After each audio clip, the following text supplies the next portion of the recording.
안녕하세요. 작가 김세입니다. 오늘은 행복의 힘, 조엘 오스틴의 행복의 힘이라는 책 가지고 와봤는데요. 117페이지 함께 하겠습니다. 그 무엇도 당연하게 여기지 마라. 한 번은 목사님한테 이 교회 성도 한 분이 자기 여동생 얘기를 해줬대요. 자기 여동생이 정신장애가 있어서 말하는 것도 걷는 것도 먹는 것도 스스로 할 수가 없다고. 그래서 끊임없이 보살펴야 하고 가족들이 다 그녀를 돌본다고 했어요.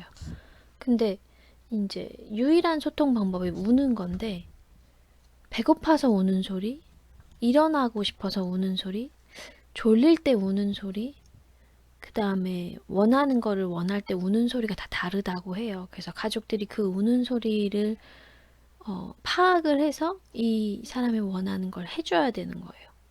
근데 제일 이제 어려운 소리가 있다고 해요. 그게 바로 어디가 가려워라고 말하는 그 우는 소리래요. 그래서 가려운 데가 있는데 긁어줘야 되잖아요. 근데 그 긁는 게 어려운 거. 어디가 가려운지 우 이렇게 하면 어떻게 알아요? 그래서 온몸을 다 긁어준대요. 전부 다.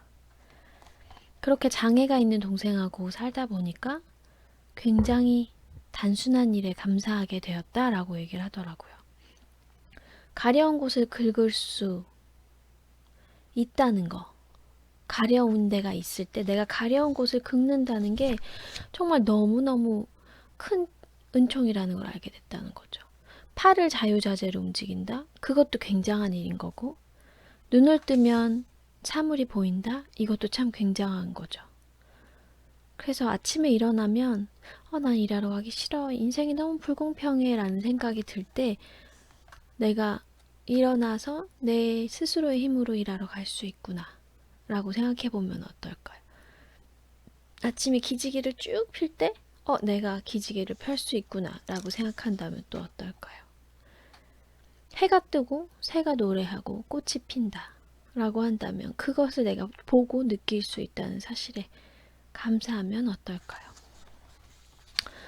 근데 너무 판에 박힌 삶을 살잖아요. 일어나서 출근하고 퇴근하고 신나는 일 하나도 없어요. 맨날 똑같은 일상이잖아요. 라고 얘기할 수도 있대요. 근데 이런 판에 박힌 일상에도 우리는 감사할 수 있어야 된다는 거죠. 아침에 일어나서 출근하는 게 사실은 진짜 평범한 일이 아니래요. 내가 눈을 뜨면 볼 수가 있고 전화할 때 전화를 받아줄 수 있는 친구나 가족이 있다는 거. 그것도 정말 평범한 일이 아니래요. 이게 다 선물이라는 거죠. 선물. 우리가 이거를 근데 언제 깨닫냐? 이것들을 다 잃어버리기 전까지는 얼마나 감사한 일인지 깨닫지 못한다고 합니다. 네. 한 남자가 있었는데요. 어느 날 눈이 잘 안 보이기 시작했대요. 그래서 병원에 갔는데 의사가 말한 거예요. 당신 눈에 암이 있어요. 시력을 잃을 수도 있어요. 라고. 그래서 수술을 받았대요. 근데 눈에 다행히 암은 발견되지 않았대요. 근데 눈이 그러면 왜 안 보였냐? 눈 뒤쪽에서 시력에 영향을 주는 그 균이 있었다는 거예요. 그 균. 그래서 그 균을 수술로 제거를 했고 그 다음에 제거를 하고 나니까 눈을 볼 수 있게 됐다는 거죠. 그래서 수술에서 딱 깨어나서 당신 암이 아니었어요. 시력이 회복되었어요. 라고 말을 들었을 때 정말 그 남자가 너무 기쁜 표정으로 말했대요. 오늘 진짜 멋있는 날이야. 내 인생에서 제일 멋있는 날이야. 라고 말했대요. 생각해보세요. 근데 이 사람 원래 잘 보이는 사람이었잖아요. 복권에 당첨된 것도 아니었고 연봉이 확 오른 것도 아니었고 새로 집을 산 것도 아니었고 승진한 것도 아니었고 근데 단지 내가 계속해서 볼 수 있다. 암이 아니었다. 라는 소식을 들은 것만으로도 이 사람은 굉장히 행복해졌다는 거죠. 그 다음에 이 사람이 목사님한테 이렇게 말했대요. 아침에 일어나면요. 저는 일부러 이렇게 주변을 둘러봐요. 라고. 아이들하고 아내의 얼굴도 찬찬히 바라봐요. 라고. 그리고 밖에 나가서 나무들도 봐요. 허리를 숙이고 땅에 떨어진 도토리도 주워요 라고. 시력을 잃을 수도 있다라는 말을 들었던 그에게 정상적으로 볼 수 있다는 건 정말 새로운 의미로 다가왔어요. 이제 내가 볼 수 있다라는 것에 대해서 당연하게 여기지 않는다고 해요. 저도 소변 볼 때마다 되게 감사한 마음이 있어요. 소변, 대변. 왜냐면 신장이 아팠을 때 제가 하루 종일 소변이 한 방울, 두 방울 뭐 이렇게도 안 나왔었거든요. 대변은 먹는 게 아예 없었기 때문에 보름에 한 번도 어려웠어요. 거의 뭐 포도당 알약이나 수액 맞고 살고 설탕이나 물엿 같은 거를 먹으면서 지냈기 때문에 그때 되게 고통스러웠어요. 요의가 계속 있는데 화장실에 앉아 30분 동안 온몸이 막 이렇게 너무 고통스럽게 앉아 있는데 계속 화장실은 가고 싶은데 소변이 안 나오는 그 상황에서 느껴지는 그 절망감? 내 몸을, 그리고 제가 저 혼자 스스로 화장실에 갈 수 있는 상황이 아니었잖아요. 그래서 바깥에서 간병하는 남편이 계속 기다리고 저는 안에서 계속 있고 그게 20분, 30분이 지나도 소변이 안 나오고 다리에 쥐는 나고 그럼 남편이 마사지를 해주고 제가 부축을 받아서 화장실에서 나오고 그런 상황들이 참 되게 고통스러워서 지금도 화장실에 새벽에 일어나서 제가 화장실에 가는 때가 있는데 혼자서 소변이 나오면 그렇게 감사해요. 매 순간 화장실에 갈 때마다 되게 감사해요. 네. 이게 신이 우리한테 주신 선물. 팔이 있고, 다리가 있고, 걸을 수 있고, 소화가 되고, 씹을 수 있고, 삼킬 수 있고, 볼 수 있고, 들을 수 있고, 냄새 맡을 수 있고, 말할 수 있고, 움직일 수 있고, 그런 것들이 다 당연한 게 아니라는 거죠. 그래서 그런 것들을 다 가지고 있다면, 그리고 내가 건강하고, 살아있다는 건 건강하다는 뜻이잖아요. 가족이 있고, 친구가 있고, 다닐 수 있는 직장이 있다면 그 선물에 감사하는 법을 배우는 것이 좋다고 합니다. 네. 근데 우리가 왜 불행해지는가? 우리가 왜 자꾸 작아지는가? 생각을 한번 해볼까요? 우리가 왜 자꾸 불행하고, 걱정하고, 작아지고, 우울해지냐면, 없는 거를 자꾸 초점을 맞추면 그렇게 된대요. 이렇게 한번 적어보세요. 없는 게 아니라 있는 것에 감사하라. 없는 것이 아니라 있는 것에 감사하라. 어떤 사람들은 왜 나는 이게 없지? 왜 나는 이게 없지? 왜 나는 이게 없지? 하면서 불평한대요. 근데 관점을 아예 바꿔야 되는 거예요. 초점을 바꾸는 거예요. 우리가 건강 문제로 좀 문제가 있다라고 했을 때 나에게 가족이 있구나 라고 한번 감사해 보는 거죠. 내가 아직 살아있구나 하고 감사하는 거예요. 없는 것이 아니라 있는 것에 감사하라. 걷지 못할 수도 있어요. 근데 내가 볼 수 있다면 볼 수 있다는 것에 감사해야 돼요. 지금 내가 직장이 없다 라고 한다고 해도 내가 팔다리가 자유자재로 사용할 수 있다 라는 것에 대해서 감사한다는 거죠. 바른 시각을 유지하게 된대요. 밤에 잠자기가 너무 힘들어 라고 했을 때는 노숙자들을 한번 생각해 보면 지금 내가 얼마나 편안한 잠자리에서 자고 있는가를 생각하게 된다는 거죠. 차가 왜 이렇게 막혀? 라는 생각이 들 때 차가 없어서 되게 힘들게 여러 번 교통수단을 바꿔서 이동해야 되는 사람들을 한번 생각해 봐야 되고, 그 다음에 사무실에서 너무너무 화가 나는 상황이었을 때는 이 직장에 들어오고 싶어 하는 사람들 있잖아요. 무직자들을 한번 생각해 보고, 내가 되게 많이 걸어가야 되는 상황에서는 걸을 수 있도록 건강하다는 것에 집중을 해야 되고, 흰머리가 왜 이렇게 많지? 라고 하다면 아예 머리카락이 없는 것보다는 흰머리가 있는 게 낫잖아요. 그거에 감사하라고 되어 있어요. 감사하는 것이 행복을 유지하는 비결이다 라고 되어 있습니다. 네. 여기 이렇게 적혀 있어요. 찬양과 불평이 동시에 일어날 수는 없다. 찬양하는 사람은 불평하지 않는다. 찬양하는 사람은 불평하지 않는다. 네. 다윗 왕도 이렇게 말했대요. 내 입술로 항상 찬양한다. 나는 내 입술로 항상 주를 찬양한다. 시편 34장 1절에 이렇게 말했대는데 찬양한다는 건 고마워하고 감사하고 이렇게 그러니까 신한테 고맙다고 계속 말하는 게 그게 찬양이잖아요.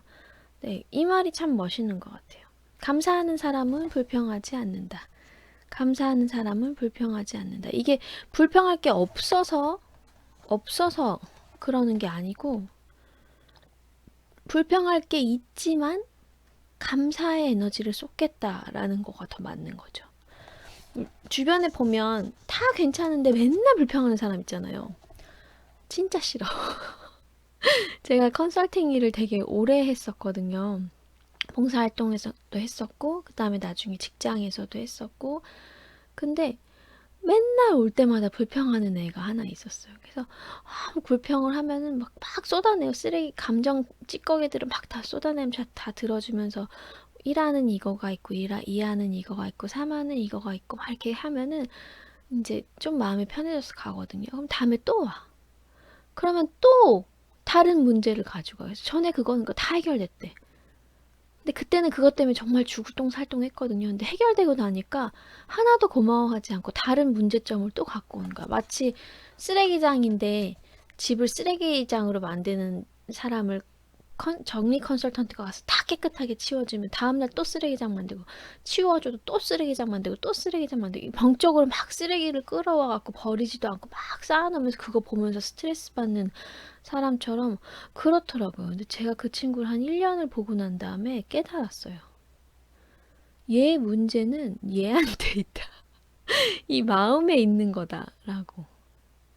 그래서 그 뒤로는 걔한테 집중하고 싶지 않더라고요. 왜냐면 평생 치워줘도 얘는 평생 자기의 인생과 자기의 삶을 불평으로 채울 거라니까. 한 번도 감사하는 꼴을 못 봤어, 정말.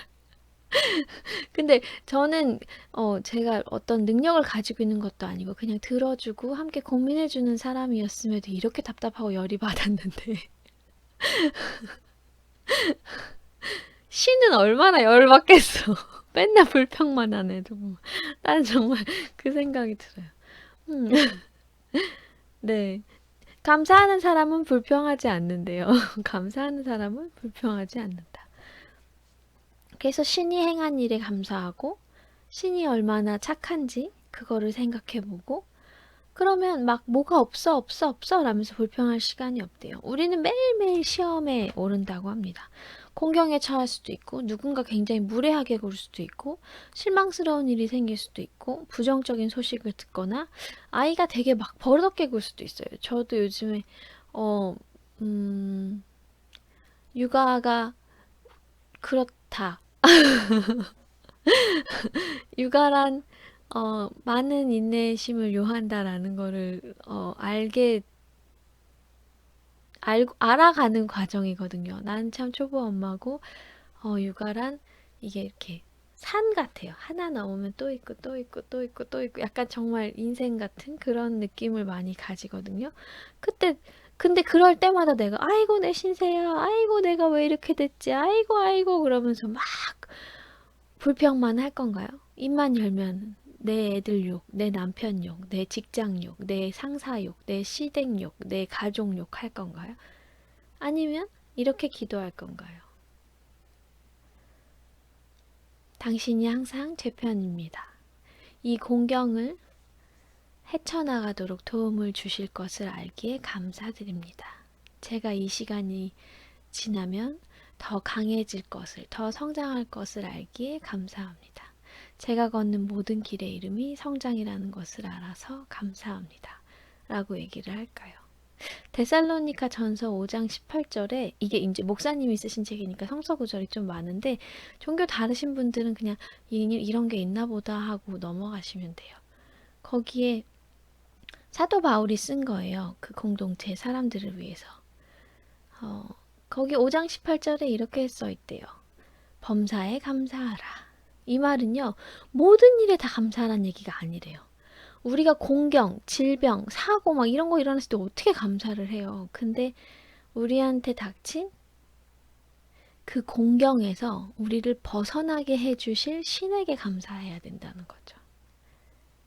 그 교통사고가 났어. 그럼 그 교통사고에 감사하는 게 아니고 교통사고에서 나를 구하러 오고 나를 수술해서 살리고 나를 도우러 온 그 수많은 사람들 그리고 그 사람들을 다 미리 예비하신 신에게 감사해야 된다는 거죠. 어려운 시기에 돌파구를 마련한 신에게 감사하라. 불경계 연봉이 오르고 승진하게 해준 신에게 감사하라. 불평거리가 생길 때마다 감사하라. 시각을 바꿔라. 우리 안에서 일하시는 신에게 감사하라. 불평하면 좋은 날이 더디 온다. 감사하라. 그러면 신이 우리를 대신해서 싸워준다. 라고 되어 있어요. 감사하라, 감사하라, 감사하라. 공경에 감사하는 것이 아니고 공경을 곧 벗어나게 될 것임을 알기에 감사하는 것. 공경을 내가 헤쳐나갈 수 있는 힘을 감사를 통해서 얻기 때문에 감사하고 신이 항상 내 편이기에 감사하고 내가 이 일을 통해서 성장할 수 있음에 새로운 관점으로 세상을 볼 수 있음에 감사하라 라고 되어 있습니다. 저는 이 말이 제일 멋있는 것 같아요. 감사하는 사람은 불평하지 않는다. 불평할 게 안 보여서가 아니고 내가 내 에너지를 감사와 성장에 써야 되기 때문에 불평에 내 에너지를 뺏기지 않는 거예요. 그럼 오늘도 좋은 밤 되세요. 감사합니다. 사랑합니다. 축복합니다. 네이버 카페 리치서클 아카데미 들어오시면 네, 이런 소소한 관점의 변화로 삶을 바꾸신 분들의 기적 체험이 하루에도 막 10개, 20개씩 쏟아져요. 여러분도 기적을 체험하신 것들이 있다면 유튜브 댓글에 써주시거나 아니면 여기 리치서클 아카데미에 써주시면 되게 많은 비슷한 상황에 있는 분들이 영감을 얻고 어머 너가 그랬구나 너가 그렇게 돼서 그럼 나도 할 수 있을 것 같아 라고 하면서 그 기적이 이렇게 선순환을 이루더라고요. 그래서 함께 해주셨으면 좋겠습니다. 좋아요랑 구독은 말 안 해도 누르는 거 아시죠? 감사합니다. 사랑합니다. 축복합니다.